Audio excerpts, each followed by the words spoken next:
ഓം ശ്രീനാരായണ പരമഗുരവേ നമഃ. ഗുരുമാർഗത്തിലേക്ക് എവർക്കും സ്വാഗതം. ഗുരു പഞ്ചമഹായജ്ഞത്തിൽ അടുത്തതായി പറയുന്നത് ഭൂതയജ്ഞത്തെക്കുറിച്ചാണ്. പഞ്ചഭൂതങ്ങൾ ഇവിടെയുണ്ട്.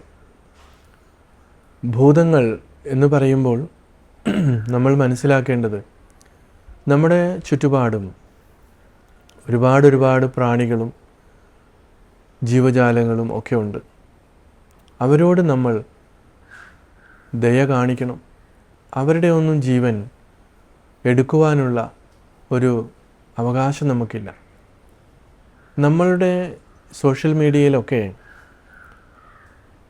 ഒരുപാട് മൃഗസ്നേഹികളും പക്ഷിസ്നേഹികളും പ്രകൃതി സ്നേഹികളുമൊക്കെ അവരുടെ ഘോരഘോരമുള്ള പ്രസംഗങ്ങളും പ്രഭാഷണങ്ങളും അതേപോലെ ഒരുപാട് ന്യായങ്ങളുമൊക്കെ നിരത്തുന്നത് നമ്മൾ കാണുന്നുണ്ട്.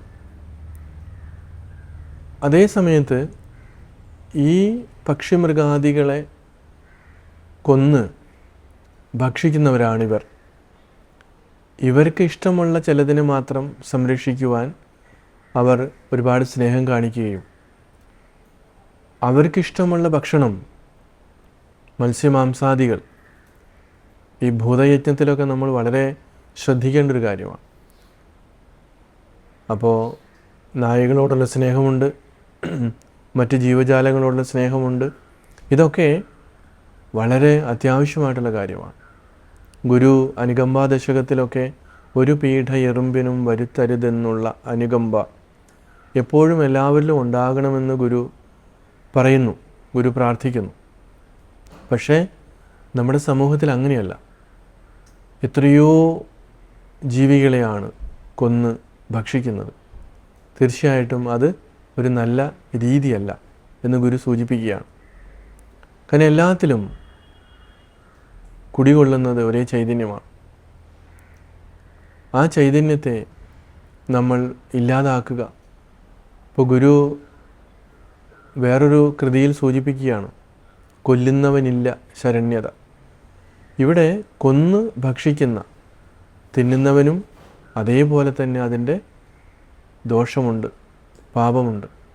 അപ്പോൾ ഇവിടെ ഭൂതയജ്ഞത്തെക്കുറിച്ച് ഗുരു സൂചിപ്പിക്കുമ്പോൾ നമ്മൾ ഭക്ഷണം കഴിക്കുന്നതിന് മുൻപ്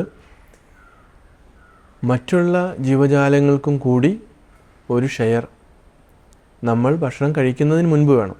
ചിലരങ്ങനെയല്ല, ഭക്ഷണം കഴിച്ചു കഴിയുമ്പോൾ നമ്മൾ വേസ്റ്റാണ് കൊണ്ടു കൊടുക്കുന്നത്. അങ്ങനെ പാടില്ലെന്നുള്ളതാണ്. പക്ഷികളുണ്ടാവാം, നായ്ക്കളുണ്ടാകാം, എറുമ്പുണ്ടാകാം, പലതുമുണ്ട്, പല ജീവികളുണ്ട്. അപ്പോൾ അതിനെയൊക്കെ നമ്മൾ പാലിക്കുന്നത്, അവർക്ക് ഭക്ഷണം കൊടുക്കുന്നത്, അവരെ ശ്രദ്ധിക്കുന്നത് ഒരു യജ്ഞമായിട്ട്. യജ്ഞം നേരത്തെ നമ്മൾ സൂചിപ്പിച്ചതാണ്, ഇതൊരു ശുദ്ധീകരണ പ്രക്രിയയാണ്. അപ്പോൾ നമ്മൾ ഇങ്ങനെയുള്ള ജീവികളിൽ നമുക്ക് കാരുണ്യം, അല്ലെങ്കിൽ അതിനെ നമ്മൾ സംരക്ഷിക്കുമ്പോൾ തീർച്ചയായിട്ടും തൻ്റെ ഉള്ളിൽ കുടികൊള്ളുന്ന അതേ ചൈതന്യമാണ് ഇതിലെല്ലാം കുടികൊള്ളുന്നത് എന്നുള്ള അവബോധം നിലനിർത്തുക എന്നുള്ളതാണ് പ്രധാനമായിട്ട് ഉദ്ദേശിക്കുന്നത്. അതൊരു ചടങ്ങായിട്ട് ചെയ്യുക എന്നുള്ളതല്ല. അത് നമ്മുടെ ആ ഒരു ഓർമ്മയെ തന്നിൽ നിന്ന് അന്യമല്ലാതെ എപ്പോഴാണോ നമ്മൾക്ക് ഒരു അറിവുണ്ടാകുന്നത്, അപ്പോൾ ഓരോരുത്തരുടെ ഉള്ളിൽ കുടികൊള്ളുന്ന ആ ചൈതന്യത്തിൽ നിന്നും വ്യത്യസ്തമല്ല നമ്മളൊരു പട്ടിയിലും പൂച്ചയിലും മറ്റു മൃഗങ്ങളിലും മനുഷ്യരിലും ഒക്കെ കാണുന്ന ആ ചൈതന്യമെന്ന് എന്നുള്ള ബോധം നമുക്ക് വരുമ്പോൾ നമുക്ക് മോഹവും ശോകവും ഒരിക്കലും ഉണ്ടാകില്ലെന്നുള്ളതാണ്. അപ്പോൾ മഹർഷിമാർ പഞ്ചമഹായജ്ഞത്തിലൂടെ, ഈ ഭൂതയജ്ഞത്തിലൂടെ ഒക്കെ നമ്മളെ പഠിപ്പിക്കുവാൻ ശ്രമിക്കുന്നത്, അഥവാ നമ്മളെ അവബോധമുള്ളവരാക്കാൻ ശ്രമിക്കുന്നത് എന്തിനു വേണ്ടി എന്ന് നമ്മൾ ചിന്തിക്കണം. ഇപ്പോൾ സനാതനമായിട്ടുള്ള ഈ ധർമ്മത്തിൽ മഹർഷിമാർ ആയിരക്കണക്കിന് വർഷങ്ങളായി ഇവിടെ പിന്തുടരുന്ന ഒരു മൂല്യമുണ്ട്. അതിന് കൃത്യമായിട്ടുള്ള ശാസ്ത്രീയമായിട്ടുള്ള വശവുമുണ്ട്. അത് അന്ധമായിട്ടുള്ള വിശ്വാസമല്ല. ഇപ്പോൾ ഒരു കാലത്ത് നമ്മുടെ വീടിനോടൊക്കെ ചേർന്ന് നിന്നിരുന്ന കാവുകൾ അന്ധവിശ്വാസത്തിൻ്റെ പേരിൽ നശിപ്പിച്ചു. പക്ഷേ ഇന്ന് സമൂഹം തിരിച്ചറിയാൻ തുടങ്ങി.